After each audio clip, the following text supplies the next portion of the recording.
felt is that you're taking this to heart. You're serious about this work. So I commend you on that.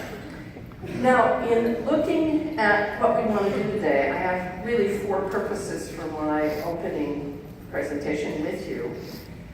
Periodically, I'm going to have you interact with people at your tables. I hope you're okay with that. And as you know, if you want to talk to yourself, it's fine. You don't have to interact.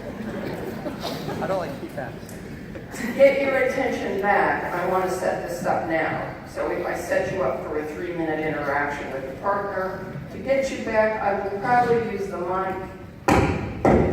That was horrible. I'll just do a 5, 4, 3, 2, 1. How's that? And if you can bring it right back. My goal is to try to get what I need to do with you on the table in an hour and a half.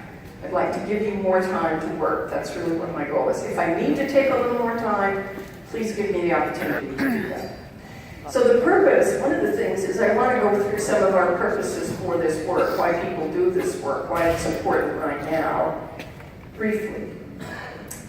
The primary focus will be on the next 2, the 4-phase implementation model, and then a look at what makes a quality mapping entry. Hey, just because I have a map doesn't mean I'm making a very good one.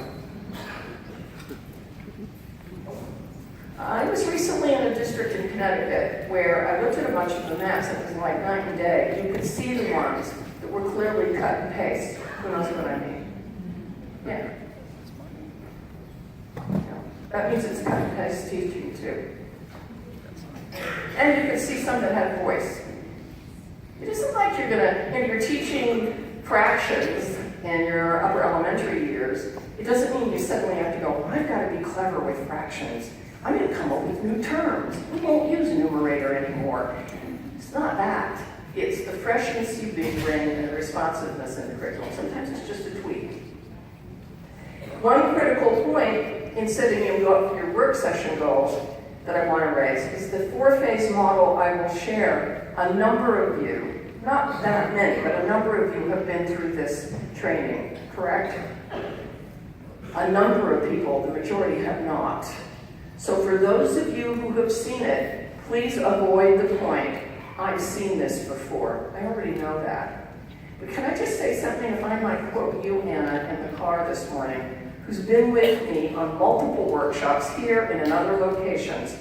I'm correct, you said, every time I go through it, I see something new. And what I said to you was, that's true for me too. Every time I work someplace, I learn something a little different. I did yesterday, working alongside you. So that's the focus. That's what we're going to focus on now. And I didn't want you to, you can take notes on your devices, but we elected, when Ruben and I were talking, not to have everybody online because of Wi-Fi overload. Are we okay with that? Feel free to take your notes. The slides I have here, I will give you. You'll have them. All right, so don't worry about that either. So to start, let me begin by making a point I made the last time I was here. I think I was in this room last time. We had it set up a little differently. And in it, you might recall that I had an empty chair, that I always have an empty chair. Who's a classroom teacher here? Woman in green. Okay. Give me the first name of, that's going to be your name today, by the way. Everyone's going to call you Woman in green. What is the name of, give me the name of one of your kids. Make it easy. Eddie? Well, that was agreed upon. He must be a piece of work. Here we go, all right. Eddie's a good kid. We like Eddie. Eddie's here. Eddie could be 5, he could be 10, he could be 15, he could be a graduating senior. But the one rule of thumb is in all our discussions, and I will hold you to this. You hold me to this too. The only rule of thumb is that all our decisions have to be made on what's in his best interest. That's it.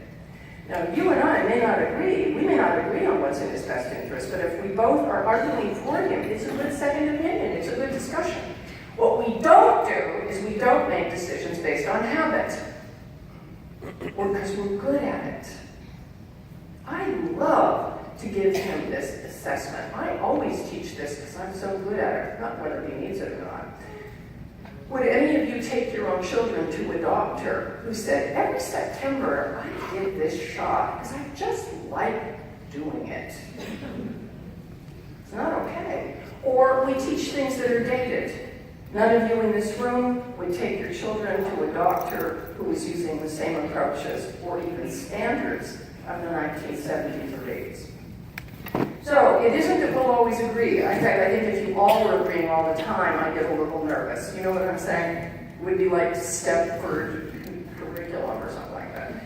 So what we're looking at are the specific students in your schools. And one thing that's very clear to me is your schools have different populations. You have a unique Gulliver population. Oops, somebody help me here. That was, you don't want to know what just happened, but it was pretty interesting. I got taped to the floor. Is that a message? I don't know. Okay, I'll stay right here.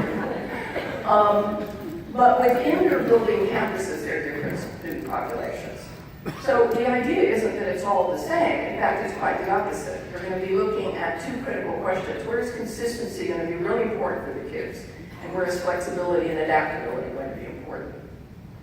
On Tuesday, I'm working in a school district in Ohio that is a school district that has very difficult challenges because of its SES. It's an amazing place. We're working on mapping. They have different standards in Ohio. And in that population, we have different kids. Then I fly to Houston, where I'm going to be working with students where 70% of them are second language learners. You see what I mean? We have to adapt to the students we have. Also, one thing I learned this trip is that you have a lot of transiency. You have international students that arrive. We can't pretend you don't. Meaning, the point will be, as you're working, always keep your eye on who Eddie is and who the other children are as well. All right. So, one thing I always point out is we have a new kind of learner. Kids aren't learning the same way as they used to a long time ago. So my curriculum needs to take into account those new literacies I spoke to you last time I was here, digital, media, global. It also means, and get ready because this is a preview of coming attractions, your content needs to be modern and relevant. It's 2017. We're approaching almost the end of 20% of this century. And what we want to make sure is that we're responsive to a new kind of learner. So one thing when we think of purpose is we have an opportunity to design for them. Here's another thing that's happening all over. There's a global movement to new standards. I just pulled some up from some other countries, including Japan, France, Australia. We have Common Core. What we're looking at is all places worldwide are beginning to say we need to modernize our standards. Quick point, everybody. Everybody. Are we all clear that standards are not curriculum? Standards are proficiency targets. They don't tell you what to teach, how to teach, when to teach, how to assess. They make statements like students will cite evidence to support claims.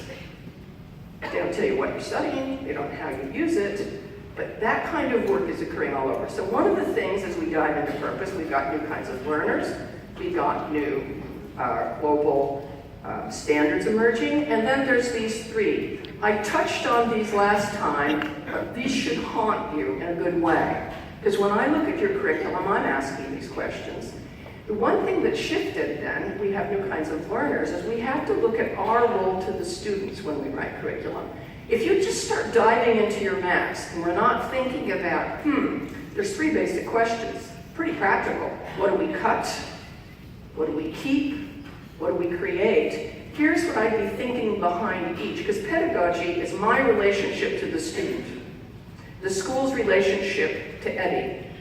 Antiquated means there's no relationship. That a teacher's covering. You ever heard that phrase? I'm covering this unit. I don't know what Eddie's doing. I'm just getting through this puppy. I'm going to get through it. I'm getting through chapter 3. I don't even know what chapter 3 is about, but I'm getting through it. I don't really care about my kids. Listen to this. The role is, I'm the dispenser, he's the receptacle. Have any of you in your own learning experiences ever encountered a classroom, college, or in K-12, where you had a teacher who was just like that? It was totally drive-by. Raise your hand if you've had that experience. It's out there. The second is classical, and anything classical is timeless, is timely. like a timeless piece of literature. How many of you like Shakespeare? He holds up. He holds up because his messages are always current. You were trained in classical, if you got formal training to be an educator. My role matters. I want to interact with him. How do I pace my material? When do I pause? How do I group my learners? You're engaged. Think Socrates. He asked some really good questions. But there's a new kind of pedagogy, because a lot of learning now, due to new tools and access, means Eddie is self-navigating. He's out there without you. And I don't think most kids are literate. I think they know how to hop into the internet, but I don't think they know where the starship's going half the time. So the question in contemporary work is, what are some of the new forms of learning that we're going to need to create? So we'll keep an eye on these three. So we have a student that has